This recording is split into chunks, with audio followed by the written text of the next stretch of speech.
ان کے cases military courts میں نہیں چلائے جائیں گے بلکہ ان کے کیسز سول عدالت میں چلیں گے۔ ان پر یہ مہربانی کیوں؟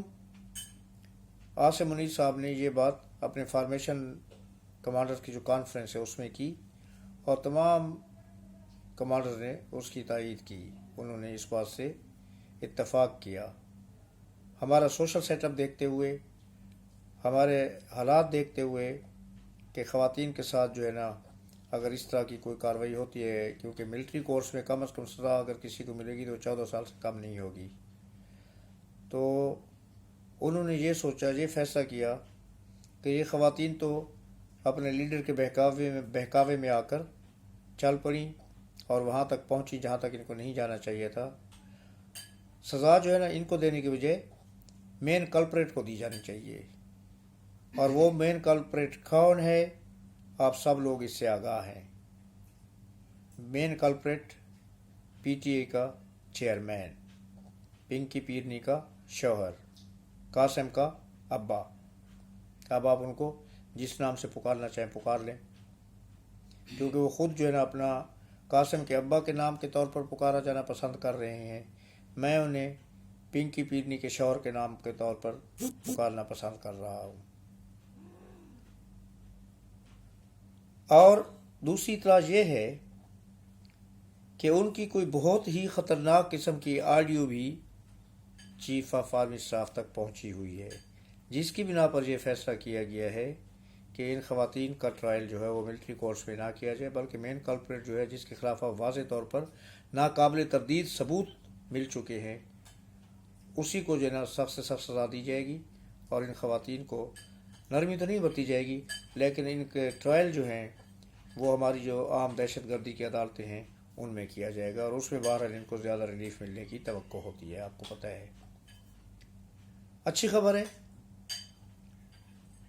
ہم بھی اس چیز سے اختلاف نہیں کریں گے کہ اور یہ اس سے اتفاق کریں گے کہ جنرل صاحب کا یہ فیصلہ بہت ہی صائم ہے۔ اس کے بعد وہ کہتے ہیں نا کہ آدمی جب کسی زوم میں ہوتا ہے، جب وہ کم ظرف جس کو کہتے ہیں، کم ظرف کا جب پیمانہ بھر جاتا ہے اور اس کا ظرف نہ ہو تو پھر وہ چھلک جاتا ہے، وہ اس کو سنبھال نہیں پاتا۔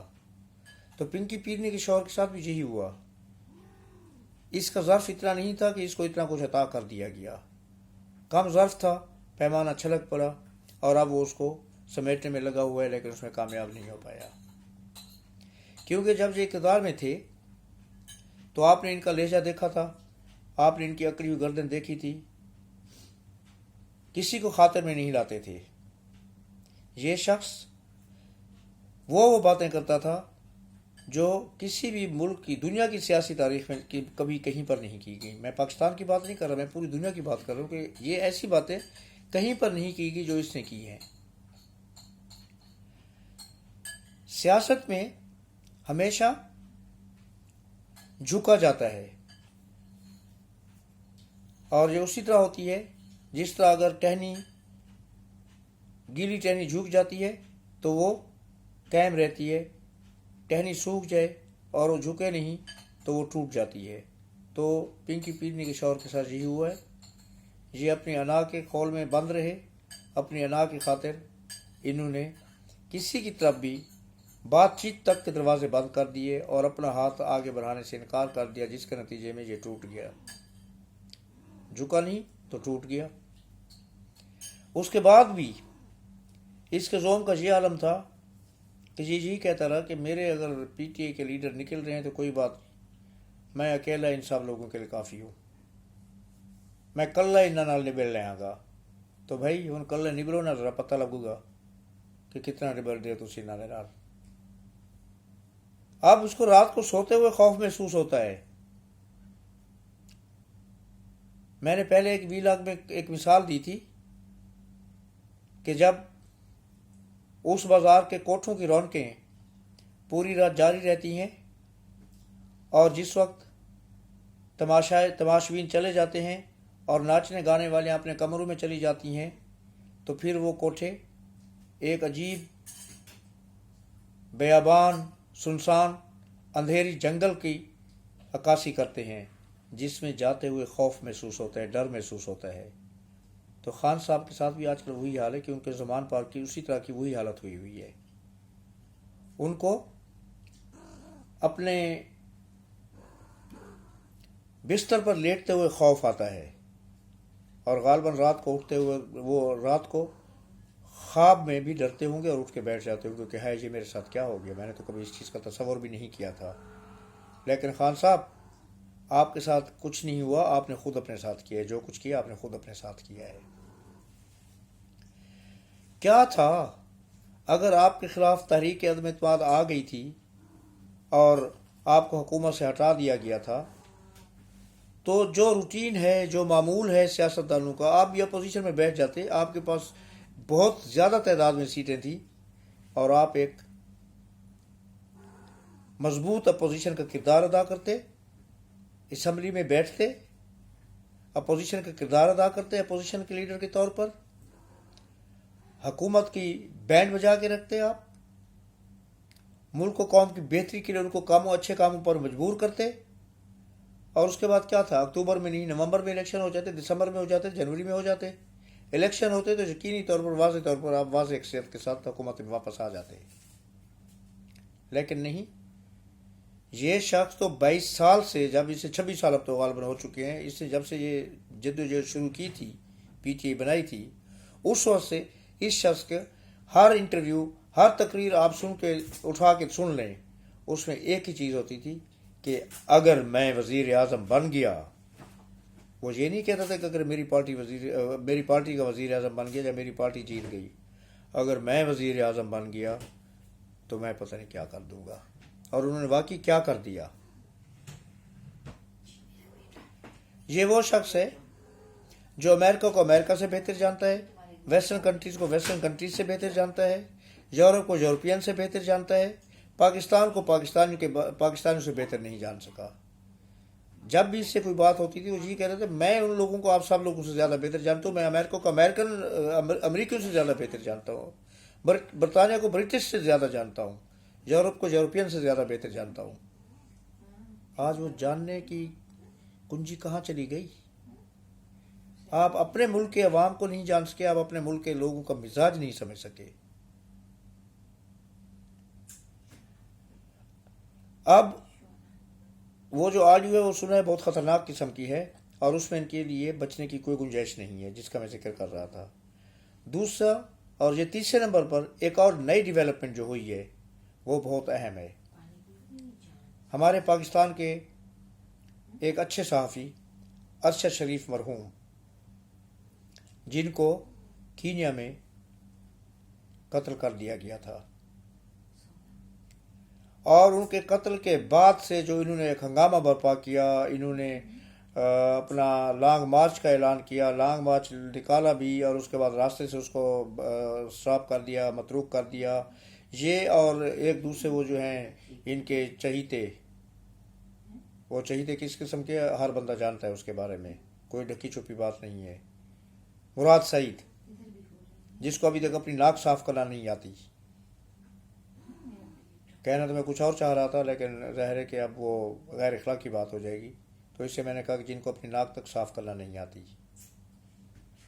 وہ صاحب عمران صاحب نے یہ کیا کہ جی اپنے جوش خطابت میں اتنا کچھ کہہ گئے، ایجنسیوں پر ڈائریکٹ انہوں نے الزام لگا دیا، شروع سے ہی، چھوٹتے ہی، ان کے قتل کو سنتے ہی کہ آئی ایس آئی نے ان کو قتل کرایا۔ او بھائی، آئی ایس آئی کا اس کے قتل کے ساتھ کیا تعلق ہے؟ آئی ایس آئی نے قتل کرانا ہوتا وہ پاکستان میں نہیں کرا سکتی تھی؟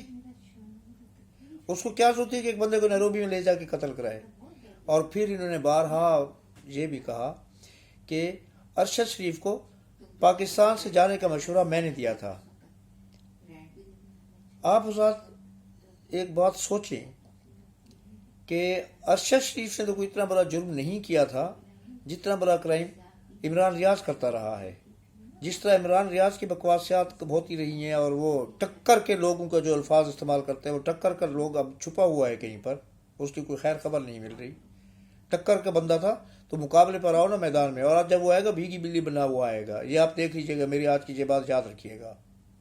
اس کو اس کے بعد واپس آنے کے بعد ٹکریں شکریں بھولی ہوئی ہوگی، چوہے کی طرح آئے گا یا بلی کی طرح، اور وہ کسی کونے خدرے میں دودھ پینا شروع کر دے گا۔ تو اس کے ساتھ تو کسی نے کچھ نہیں کیا، اس کو تو کسی نے قتل نہیں کیا۔ ارشد شریف کے بارے میں تو آپ سب لوگ جانتے ہیں کہ اس کے ملٹری اسٹیبلشمنٹ اور آئی ایس آئی کے ساتھ بہت اچھے روابط تھے، کیونکہ اس کے والد اور اس کے بھائی آرمی کے ساتھ منسلک رہے ہیں، اور وہ ارشد شریف ہی تھے جو آرمی کے ہیلی کاپٹر میں جا کے مختلف مقامات پر جو ہے نا وہ اپنے پروگرام کرتے رہے۔ کسی اور کو تو یہ سہولت نہیں ملی تھی، پھر اس کو کیوں یہ اسٹیبلشمنٹ قتل کرواتی؟ عمران صاحب آپ یہ بتائیں کہ ارشد شریف کو آپ نے پاکستان سے کیوں بھگایا؟ اور مراد سعید صاحب اس بات کا جواب دیں کہ ان کے پاس ارشد شریف کا لیپ ٹاپ کیسے آیا؟ کوئی بھی جو پروفیشنل بندہ ہوتا ہے جب وہ کہیں پر بھی جاتا ہے تو وہ اپنے لیپ ٹاپ جیسی چیز کو اپنے ساتھ رکھتا ہے، کیونکہ اس میں اس کی ساری چیزیں، وہ اس کا ایک قسم کا ورکنگ اسٹیشن ہوتا ہے۔ تو کیا ارشد شریف جاتے ہوئے اپنا لیپ ٹاپ مراد سعید کو دے کے گئے تھے؟ اور یہ راز مراد سعید صاحب نے ان کے شہادت کے بعد، ان کے قتل کے بعد کھولا کہ جی اس کا تو لیپ ٹاپ میرے پاس ہے۔ تو بھئی وہ لیپ ٹاپ آپ نے ایجنسیز کے حوالے کیوں نہیں کیا؟ اور عمران اور مراد سعید کو ان کے ارشد شریف کے مرڈر کی جو انکوائری ہو رہی ہے اس میں طلب کیوں نہیں کیا گیا، اور اس میں ان کو انکوائری میں انوالو کیوں نہیں کیا گیا؟ یہ چیز میں پہلے کہہ چکا ہوں، اور آج کی جو ڈیولپمنٹ ہے وہ یہ ہے کہ ارشد شریف مرحوم کی والدہ نے chief justice of supreme court سے اپیل کی ہے کہ عمران خان اور مراد سعید کو بلا کر اس قتل کی انویسٹیگیشن میں شامل تفتیش کیا جائے۔ یہ کام بہت پہلے ہو جانا چاہیے تھا، لیکن دیر آیا درست آیا، ہو تو گیا۔ اب عمران خان ایک اس قتل کی تفتیش میں ملوث ہو جائیں گے، اور ایک قتل وہ جو کوئٹہ میں ہوا ہے ایک وکیل بھائی کا، مسٹر شر کا، وہ وکیل وہ تھے جنہوں نے عمران خان کے خلاف وہاں پر کورٹ میں پیٹیشن دائر کی تھی، اور اس کے بیٹے نے تو ایف آئی آر باقاعدہ طور پر عمران خان کے خلاف کٹوا دی ہے۔ اب آپ کہاں جاؤ گے؟ میں کلہ ویکھ لیا گا تو ہوں ویکھو تسی کی ویکھو گے؟ گنے دے کھیت جا کے ویکھنے نے ہوں، اور تو دیکھنے کے لیے آپ کے لیے کچھ نہیں بچ گیا۔ اب دیکھنے کو کچھ نہیں بچ گیا، اب آپ کے ساتھ کرنے کو بچ گیا ہے، جس کا وقت بھی بہت قریب آ گیا ہے۔ اور مجھے پنکی پیرنی کے شوہر کے اس انجام پر یقیناً دلی افسوس ہے، کیونکہ ہم لوگ یہ نہیں چاہتے کہ وہ شخص جس کے اوپر قوم نے بھروسہ کیا، جس کے اوپر قوم نے اعتبار کیا، اور قوم ان کے پیچھے جتھوں کی صورت میں چل پڑی، ان کا یہ حال دیکھ کے، اور انہوں نے قوم کے ساتھ اور ملک کے ساتھ جو کچھ کیا، میرے خیال میں قوم کا اب کسی کے اوپر بھروسہ نہیں رہے گا، کسی کے اوپر اعتبار نہیں رہے گا۔ قوم نے پنکی پیرنی کے شوہر کو ملک اور قوم کے لیے ایک مسیحا کے طور پر جانا تھا،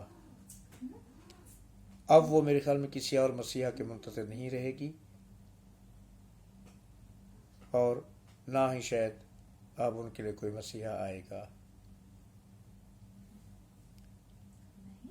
میرا ویلاگ آج کے لیے یہاں تک ہی ہے۔ زندہ صحبت باقی، کل انشاءاللہ پھر ایک نئے ویلاگ کے ساتھ حاضر خدمت ہوں گا۔ اللہ پاک آپ کو اپنے حفظ و امان میں رکھے، اللہ نگہبان، اللہ حافظ، السلام علیکم اور شکریہ۔